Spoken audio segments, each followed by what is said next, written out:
This is normally the part of the video where I will start excusing all of the books that I've bought, but I'm not going to bother this time.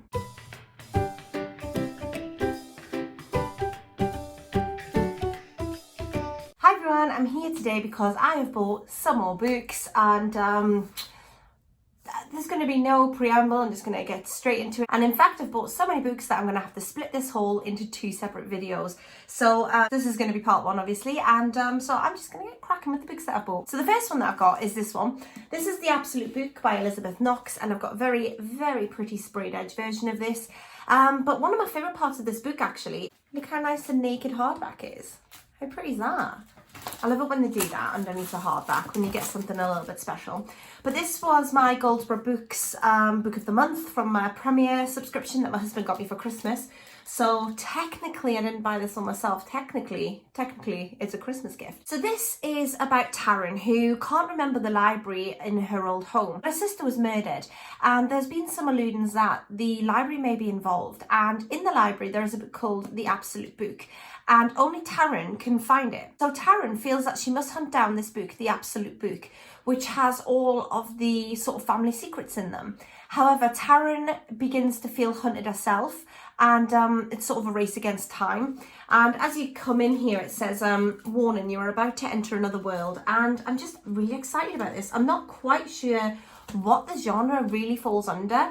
So it says, The Absolute Book is a tale of sisters, ancient blood, a forgotten library, murder, revenge, and a book that might just have the answer to everything. So, I mean, if you know me, you'll know the sort of thing that I enjoy reading, and this sounds like it will be something that I'll get stuck right into and really enjoy. Next book that I've got is another book that I picked up from Books, and I picked this up myself. I bought it because I thought I would read it with my daughter, and I thought she'd enjoy it, and it's this one. This is The Last Bear, and this is by Hannah Gold, and just look at these beautiful sprayed edges. So pretty, so cute. And again, the naked hardback is something to behold. Look at this. Look at that. This is so beautiful. So I bought this, as I said, to read with my daughter, and it sounds like the sort of thing that she'll enjoy a little more than me. This is sort of not my usual choice. This is about Bear Island, and there are no polar bears left on Bear Island. At least that's what April's father is told them when he has a post into the Arctic, and the whole family have moved there for 6 months.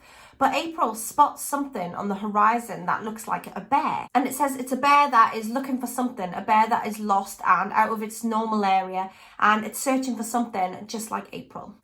And it says, as their unlikely bond grows, April is determined to save her new friend, and so begins the biggest and most important journey of her life, the journey to save Bear and maybe April herself. And I thought this would be quite poignant for my daughter at the moment, and I thought it would be a perfect sort of and I thought it would coincide nicely with some of the things that are happening in our own lives. And so I'm really looking forward to reading this. And I hope that I find it as interesting as I'm pretty sure my daughter's going to. The next book that I've got is another kids book, and that's this one. This is Evies Ghost, and this is by Helen Peters. And again, it's another absolutely stunning cover. I don't really want to show you all out of my window because, you know, that's safety. But there's a house just up the hill that I can see that looks pretty much identical to this. And the more I'm looking at it, yeah. So I bought this because as I saw it in the shop, it really reminded me of the house that you can see out of the window. And I wanted to read it. So this is about Evie. And Evie's mum has got married and gone on a honeymoon. And she's left Evie with her godmother in a creaky old house in the middle of nowhere. And Evie thinks this is very unfair. One night at midnight, she wakes and sees a ghostly figure in her room, and she's petrified. So she runs out of her room.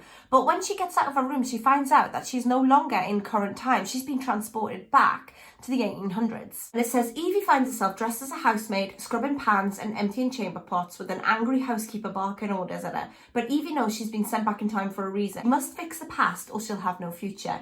And this sounds fantastic. This again sounds like something I will enjoy, and I'm looking forward to reading it with my daughter as well, and I think she might enjoy it too. The next book that I've got is another one that I bought from Books. I've been on a little bit of a Books binge, and this one is The Library of the Dead.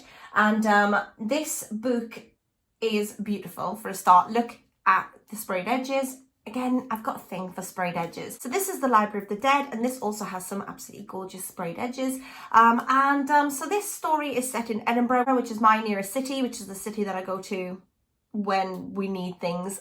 So whenever I find books set around my local area, I get quite excited. And so I went for this because it's set in Edinburgh.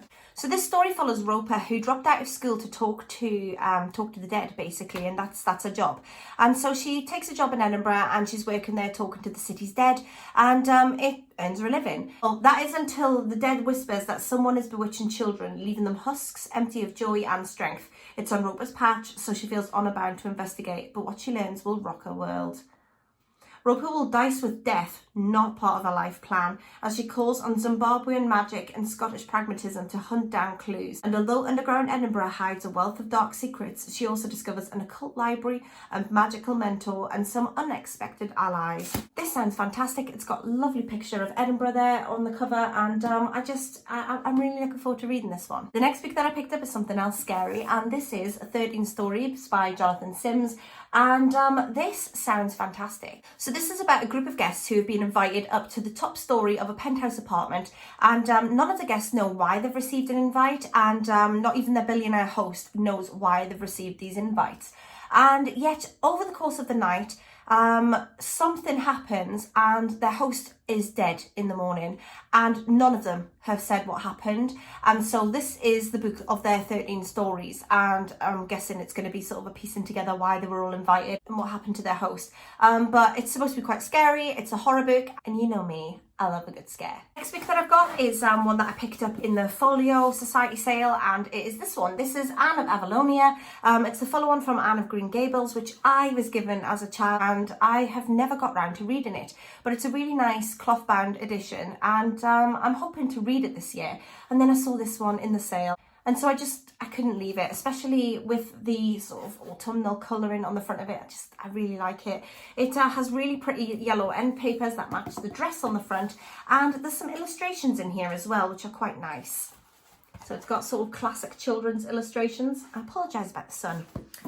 Can't do much about that. But yeah, so I picked that up in the Folio Society sale. So I don't know if it'll still be available. I'm not sure if it will, but I thought I'd show it to you anyway, because if you like it, you might find it online somewhere. And the last book that I've got is one that was sent to me, and this is Two Wrongs, and this is by Mel McGrath. And this is set in Bristol, where the bodies of young girls are sort of arriving. And all the deaths look like suicide, but the question is, are they suicide, or is someone making them look like suicide?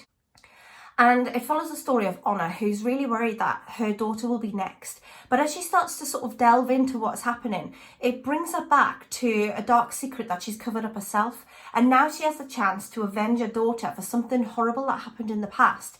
And so I'm guessing that's where the two wrongs come in. And it says, how far will she go to protect her family and put right a wrong that has been done to her and her family in the past. Now, I love things that play with mother-daughter relationships, and I love things that deal with the trope of your past catching up with you. It's one of the things that I really enjoy, so I'm looking forward to reading this one. So there we go, that was part one of my two-part book haul. The next one you'll be seeing very soon, because I'm going to film it now. And if you have read any of these, let me know. If you're going to, let me know, and I will speak to you all soon. Bye for now.